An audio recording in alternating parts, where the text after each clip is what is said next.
اللهم اشف مرضانا اللهم اشف مرضانا وعاف مبتلانا وخص منهم من حضر جمعنا أو أمن على دعائنا. أعوذ بالله من الشيطان الرجيم. بسم الله الرحمن الرحيم. mbokk yi maa ngi leen di andil aaya boo xam ne ma nga ca suratul ahzab. suratul ahzab su ngeen demee da ngeen fekk mooy aaya 33 34. أعوذ بالله من الشيطان الرجيم. بسم الله الرحمن الرحيم. ومن يقنط منكن لله ورسوله وتعمل صالحا نؤتها أجرها مرتين واعتدنا لها رزقا كريما. فتبارك الله. آية بوب nga diko zikkar te yàlla tax loo bëgg ci wërsëgu àddina nga yéene waale ko yàlla daf la koy jox. ñaata nag nga koy zikkar?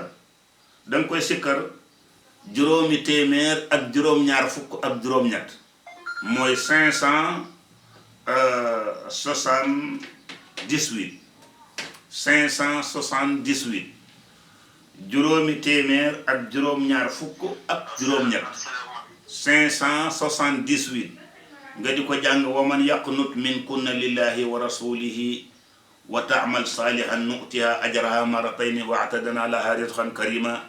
wa man yaqnut minkunna lillahi wa rasulihi rek di ko jàng. bu la neexee sax loolu mën nga ni lii daal xam nga lu may def mooy fas naa ko yéene saxal di ci ñaan yàlla di ci jaamu yàlla da nga am wërsëg ala kulli xaal. te wa man yaqnut mooy képp ku jaamu yàlla te sellal ko te soxna yonent bi sallallahu alayhi wa sallam la alquran doon wax.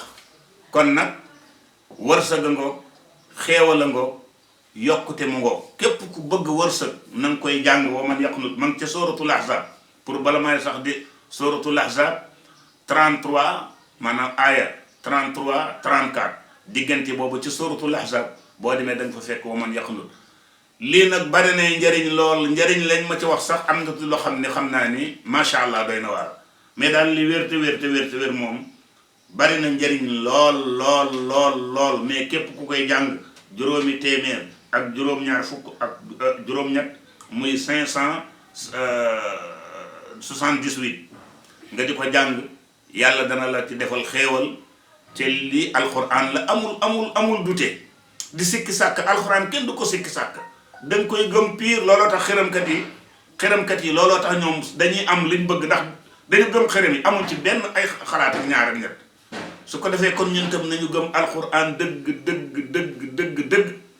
gis nga Seyd Cheikh Ahmad Tidiane Sy Al Maktoum yal na yàlla yokk leeram daf ci jàngale nit ñi tàcc ko mais comprendre wuñu lu mu wax. mooy sëriñ daara bu nekk fii ak sàmm bu nekk fii. sàmm bi mi ngi fi tëdd ak njabootam ak juróom yore gënnu toxoom bu ngoon jotee mu tox saaga ndey ni maa ngi nangamtaan ndey ma tëdd fi maag sama jur. sëriñ bi nag moom ci guddi gi mu jàng alxuraan mais bu yewoo rek benn ndongo dee. ñu di ko def ba mujj sëriñ bi commencé sikki sàkk ca ngoon nga sëriñ ba bàyyi alxuraan ja daal di dem gënnu toxu ut toog moom njabootam daal ni maa ngi nangamtaan ndey ma tëdd fi maag samay taalibe. mu yewu kenn deewul. nit ñi ree fekk dafay wax ni kii alxuraanam ji daf koo gëmul. ay neen la maanaam dëgg boo ko gëmee mu jëriñ la boo ko gëmul moog neen a yam. kee neen la gëm neen yooyu daf ko gëm ba mu ko gëmee yàlla fekk ko ci. kon alxuraan lu ñuy gëm la kenn du ko werante. bul ndax danaa am ak duma am déedéet. te itam ki la ko wax moom moomu ko de yàlla mooy maye man mayewuma yàlla mooy maye.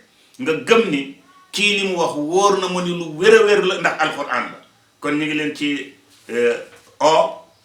ñu sax ci te dëgër ci. suñ ko defee rek ala kulli xaal da nga dem ba da nga am loo xam ne dëgg da nga gërëm yàlla gërëm alxuraan. kon yal na yàlla defal ñu topp dégg ak topp. seen mbokk Cheikh Ahmad Tidiane Niang di leen dig daje. wasalaamu aleykum wa rahmatullahi taala wa barakaatu.